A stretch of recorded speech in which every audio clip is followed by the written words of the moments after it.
Okay, there's this interesting question. It's basically just a follow-up from the previous video where we're looking at the application of the sum formula for an arithmetic series. The only interesting thing about this is that they have negative values and positive values. So I just want to do it with you so that you get to understand that there is really nothing that special about it. They just put in the negatives to try to make this thing a little bit interesting. That's your P8 gang. So what I would advise you to do first, so that you get to see that is actually this is just the values which are negative. There's nothing really special about them. Is to write this thing as a sequence from a series to a sequence, and then you can see that basically there isn't much that is happening here if you write these values like that.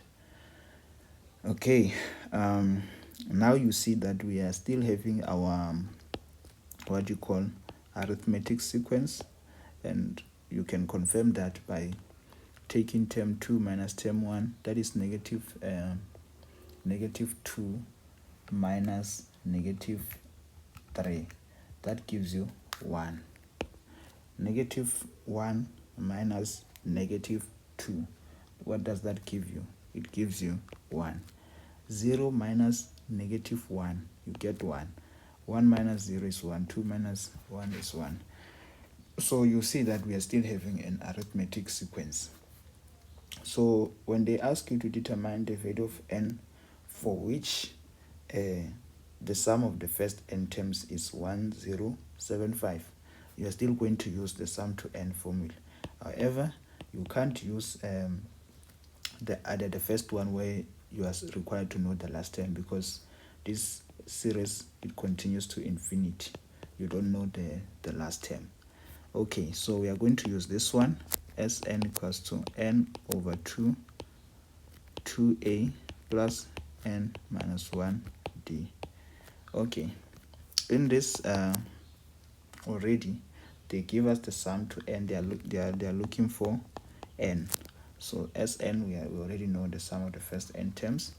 Now we just need to substitute n as n, and then we leave it like that. And then the first term, which is a, represented by a, is negative 3. So substitute negative 3 there, n minus 1. What is our d? Our d is 1. That's the common difference. And then we keep it moving. Now we just need to simplify the problem and get the answer. 2 times 1075, it gives us 2150, and we are left with n this side. 2 times negative 3 is negative 6 plus n minus 1, because we are basically just multiplying by 1 there. Okay, then we continue.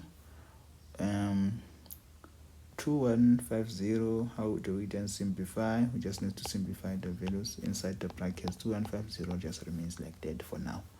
Okay, negative 6 plus negative 1, or negative 6 negative 1 is negative 7 plus n basically. And then how do we then simplify? It's negative 7n plus n squared. 2150 remains like that. Now we just need to move everything to one side. So to do that, we just move the 2150 to the other side and flip the whole thing.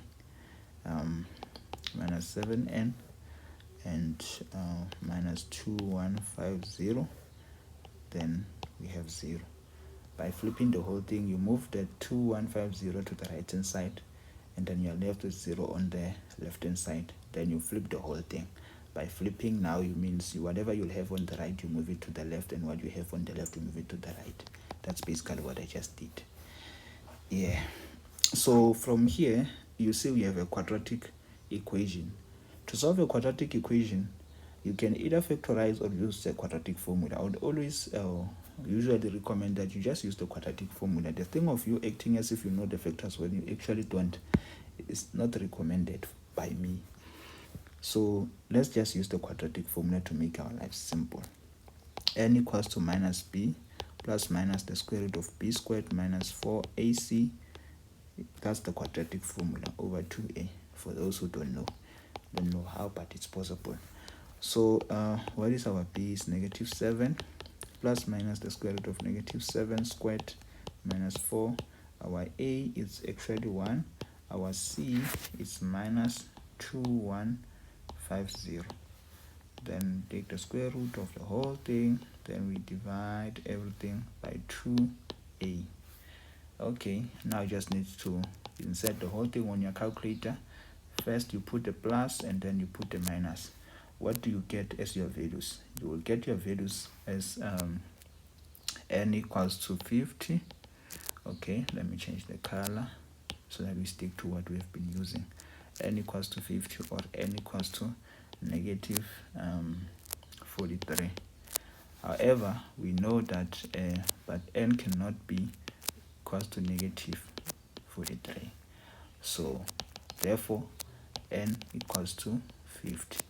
So we know the value of n for which the sum of the first n terms is equals to is it 1075, which is the question. Yeah, so basically the only interesting thing about this type of equation, it's similar to the previous one, but the only interesting thing about it is it was us just looking at the fact that we have negative terms. The way it's written, it might make you think like it's a very complicated question, but it's not really that complicated. You just need to write it as a sequence, then you can start solving the problem. And then you realize there's an interesting thing that as you solve, you come across having a quadratic equation. Then to solve it, making life simple, just use the quadratic formula and keep it moving. You'll get your value of n, and then you are done. We'll see each other, or I will see you, or you will see me, but I don't hope that's going to happen. We shall see what happens next.